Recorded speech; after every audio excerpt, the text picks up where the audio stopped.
Ascertain accessible value for custom purpose of A consignment imported from London. London से हमने consignment यहाँ पर मंगाया है जिसकी एफओबी प्राइस हमको यहाँ पे दी हुई है 40,000 पाउंड। ठीक है, ये एफओबी प्राइस है। उसके अलावा हमें यहाँ पर क्वेश्चन में और कोई इन्फॉर्मेशन नहीं दी हुई है। और इसी के साथ इन्होंने बोला है कि cost of transportation and cost of insurance not known. मतलब हम एफओबी प्राइस में यहाँ पर दो आइटम ऐड करते हैं तो वो हमको मालूम नहीं है। देखिए फर्स्ट क्वेश्चन है बिल्कुल बेसिक क्वेश्चन है। तो एफओबी प्राइस ये तो हमको दी हुई है 40,000 पाउंड। ठीक है, इसमें हम सबसे पहले क्या ऐड करते हैं, इसमें हम ऐड करते हैं cost of transportation. Cost of transportation अगर क्वेश्चन में एक्चुअल दी हुई होती है तो उसको हम एक्चुअल लेते हैं, और नहीं दी हुई होती है तो हम एफओबी का 20% करते हैं। अब एफओबी है हमारी 40,000, तो 40,000 का हम करेंगे 20%। तो हम इसको यहाँ पर कैलकुलेशन को दिखा सकते हैं 40,000 का 20%। ठीक है, कैलकुलेशन किया और कैलकुलेशन करने पर हमारी जो इसमें कॉस्ट ऑफ ट्रांसपोर्ट आती है वो आती है 8,000 पाउंड। ठीक है, उसके बाद एक और कॉस्ट हमको ऐड करना होता है जिसको बोलते हैं कॉस्ट ऑफ इंश्योरेंस। और वो कॉस्ट ऑफ इंश्योरेंस अगर क्वेश्चन में दी हुई होती है तो उसको एक्चुअल लेते हैं, नहीं तो हम एफओबी का 1.125%। ठीक है, तो 40,000 इंटू 1.125%, 450। ठीक है, तो टोटल हमारी जो यहाँ पर असेसेबल जिसको हम बोलते हैं CIF वैल्यू, CIF वैल्यू कितनी आती है 48,450 पाउंड। ये है टोटल CIF वैल्यू जिसको हम यहाँ पर क्या बोलते हैं असेसेबल वैल्यू। अब इसको हमको कन्वर्ट करना है इंडियन करेंसी में।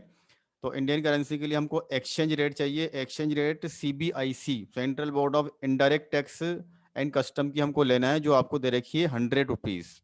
1 पाउंड इजिकल टू 100 रुपीज़। तो जब आप INR का मतलब होता है इंडियन रुपीज़ में कन्वर्ट करोगे तो 48,450 मल्टीप्लाइड बाय 100, तो कितना आंसर आएगा हमारा इसमें जब आप 100 से मल्टीप्लाई करोगे 48,50,000 रुपया। ये आपकी आती है इसमें यहाँ पर accessible value in Indian rupees. ठीक है, क्वेश्चन नंबर 1 बहुत सिंपल क्वेश्चन था, बेसिक क्वेश्चन था। ठीक है, यहाँ पर अब ये जो एफओबी है जो हमें क्वेश्चन में दे रखी, ये कस्टम एफओबी इसको आप बोल सकते हो।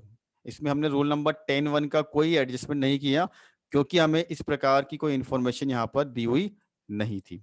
ठीक है, चलिए सेकंड क्वेश्चन हम देखते हैं। इसमें यहाँ पर मेसर्स बिरला ब्रदर्स ने एक मशीन को इंपोर्ट किया और उसकी इनवॉइस प्राइस यहां पर हमको दे रखी है $16,000। देखिए एक तो होता है एफओबी प्राइस, कस्टम एफओबी, एक होता है नॉर्मल एफओबी जिसको हम बोलते हैं ट्रांजैक्शन वैल्यू, जिसको हम यहां पर इनवॉइस वैल्यू इनवॉइस प्राइस भी बोल सकते हैं। ठीक है, यहां पर इसको invoice price, transaction value, FOB price, normal इसलिए बोल रहे हैं क्योंकि हमें क्वेश्चन के अंदर यहां पर कुछ एडिशनल इंफॉर्मेशन दी हुई है। ठीक है, तो ये हमको पहचान करना आना चाहिए कि हम जो एफओबी यहाँ पर बेस बना रहे हैं वो कस्टम एफओबी है या फिर वो केवल normal FOB transaction price invoice price है, जिसमें यहाँ पर रूल नंबर 10(1) के हमको एडजस्टमेंट करने बाकी है। ठीक है, तो $16,000 ये इनवॉइस प्राइस है।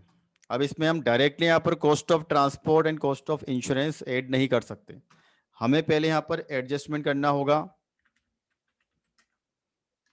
और वो होगा रूल 10(1) का एडजस्टमेंट। क्यों किया? क्योंकि हमको यहाँ पर क्वेश्चन में कोई इंफॉर्मेशन दी हुई है अलग से। क्या इंफॉर्मेशन है? देखिए पैकिंग चार्ज, पैकिंग चार्ज को रूल नंबर 10(1) में ऐड करना है क्या? बिल्कुल ऐड करते हैं उसको हम यहाँ पर। तो पैकिंग चार्ज को हम इनवॉइस प्राइस के अंदर ऐड करेंगे। कितना पैकिंग चार्ज है? $800। उसके बाद ट्रांसपोर्ट चार्जेस बाय एयर, इसको बोलते हैं cost of transport. Cost of transport हम लेते हैं लेकिन वो कस्टम एफओबी निकलने के बाद ऐड करते हैं। देखिए दो चीजें हैं जो आपको ध्यान रखनी है, cost of transport and cost of insurance. ये दोनों ऐसे अमाउंट है जो हम कस्टम एफओबी में ऐड करते हैं तो हमारी CIF वैल्यू आती है। और अभी हम जो कैलकुलेशन कर रहे हैं वो एफओबी से लेकर कस्टम एफओबी तक जाने की कर रहे हैं, मतलब रूल नंबर 10(1) का हम समायोजन कर रहे हैं, तो उसमें अभी हमको इसको ऐड नहीं करना है। ठीक है। और एक्सपेंडिचर हम देखते हैं इसमें, packing charges, transport charges by air, insurance premium. Point number 4, transportation charges from Indian port to godown. तो रूल नंबर 10(1) के अंदर हम ये इसको बोलते हैं पोस्ट इंपोर्टेशन एक्सपेंडिचर। इंपोर्ट होने के बाद यदि कोई एक्सपेंडिचर किया जाता है तो वो एक्सपेंडिचर हम कभी भी यहाँ पर असेसेबल वैल्यू की कैलकुलेशन में शामिल नहीं करते हैं। तो आप देखिए transportation charges from Indian port to godown. Indian port to godown का मतलब इंपोर्ट हो गया था, एयरपोर्ट पर वो गुड्स आ गया था, वहां से फिर वो इंपोर्टर के गोडाउन में माल आ रहा है, मशीन आ रही है, तो उसको हम यहाँ पर कंसिडर्ड नहीं करेंगे। ठीक है। उसके बाद लास्ट पॉइंट हमको दिया हुआ है, commission paid to the broker of exporter who arrange the deal. अब कमीशन ब्रोकरेज को हम रूल नंबर 10(1) में यहाँ पर ऐड करने वाले हैं, लेकिन पहले हमको चेक करना होता है कि यदि ये बाइंग कमीशन है तो फिर हम उसको ऐड नहीं करेंगे। अब इसको पहचानने का एक बहुत सिंपल तरीका है, इंपोर्टर का यदि कोई एजेंट है जिसको ये कमीशन दिया जा रहा है तो फिर हम उसको ऐड नहीं करेंगे, उसको बोलते हैं बाइंग कमीशन। तो लैंग्वेज को चेक करना होगा हमको यहाँ पर, ये कमीशन किसको दिया गया? ये कमीशन दिया गया broker of exporter, broker of exporter. तो बस हमारे लिए इतना ही काफी है यहाँ पर कि ये जो एजेंट है ये एक्सपोर्टर का एजेंट है, ना कि इंपोर्टर का। तो उसको हमको यहाँ पर बाइंग कमीशन नहीं बोलना है, उसको हमको यहाँ पर नॉर्मल कमीशन बोलना है, जिसको हम यहाँ पर ऐड करते हैं। ठीक है। $190। अब इसमें ये कंफ्यूजन हो सकता है कि ये डॉलर के फॉर्म में दिया हुआ है, तो वो हमको नहीं देखना है, हमें सिर्फ इतना देखना है कि एजेंट जो है, ब्रोकर जो है, वो किसका है। ठीक है, एक्सपोर्टर का। तो हमने क्या किया, इनवॉइस प्राइस के अंदर, ट्रांजैक्शन वैल्यू के अंदर, नॉर्मल एफओबी के अंदर रूल नंबर 10(1) का एडजस्टमेंट किया, तो हमें यहाँ पर कस्टम एफओबी का पता लगता है। और कस्टम एफओबी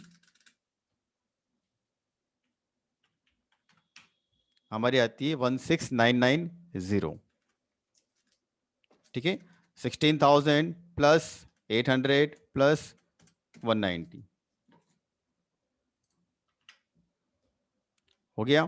ठीक है, चलिए अब इसमें हम क्या ऐड करें, हमको इसके अंदर क्या ऐड करना है, दो कॉस्ट। ठीक है, तो सबसे पहले कॉस्ट कौन सी आती है, जिसको हम बोलते हैं cost of transport. Cost of transport का क्या रूल होता है, तो देखिए एक्चुअल कॉस्ट ऑफ ट्रांसपोर्ट हमको क्वेश्चन में दी हुई है $4800, लेकिन ये एफओबी, अब एफओबी कौन सी, कस्टम एफओबी। जब हम कॉस्ट ऑफ ट्रांसपोर्टेशन का कंपैरिजन करते हैं कि एक्चुअल को लेना है या फिर 20% ऑफ एफओबी लेना है, क्योंकि in case of import by air, यदि हम बाई एयर इंपोर्ट करवा रहे हैं तो कॉस्ट ऑफ ट्रांसपोर्ट एफओबी के 20% से ज़्यादा नहीं हो सकती। कौन सी FOB, customs FOB, custom FOB. ठीक है, तो हम यहाँ पर कंपैरिजन करते हैं।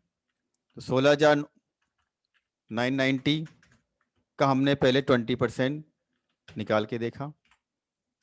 ठीक है, वो आता है 3398। ठीक है, अब इसको हम कंपेयर करेंगे। हम एक्चुअल कॉस्ट ऑफ ट्रांसपोर्ट लेते हैं जो हमको क्वेश्चन में दे रखी है $4800। ठीक है, $4800। लेकिन ये एफओबी के 20% से ज़्यादा नहीं हो सकती एक्चुअल। हमने एफओबी का 20% किया तो आता है 3398। अब हमको मेन कैलकुलेशन में कितना लेना है? 3398, न कि एक्चुअल, क्योंकि एक्चुअल ज़्यादा है। ठीक है, इसी प्रकार हमारी जो अगली कैलकुलेशन होती है कॉस्ट ऑफ इंश्योरेंस को लेकर के। कॉस्ट ऑफ इंश्योरेंस तो हमको कैसी लेनी होती है? If actual given in the question, अगर हमको एक्चुअल दे रखी तो एक्चुअल ही लेना है, इसमें कोई कंपैरिजन नहीं होता है। अगर एक्चुअल नहीं दी हुई होती तो फिर 1.125% ऑफ एफओबी लेते। तो एक्चुअल कितनी दे रखी है हमको? 1050। ठीक है,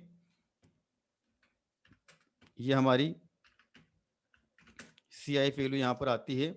तो 16990 plus 3398 plus 1050, 21438 C I value.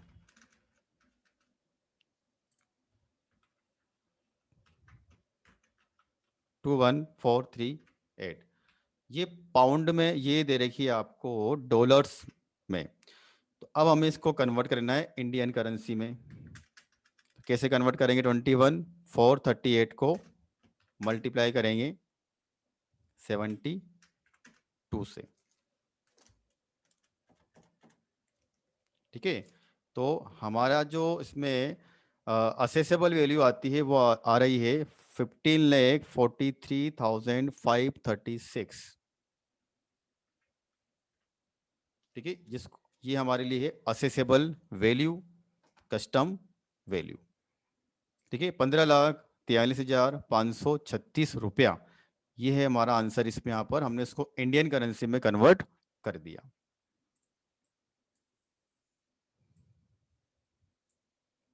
ठीक है, देखिए आप आंसर यहाँ पर चेक कर सकते हैं, 15,43,536।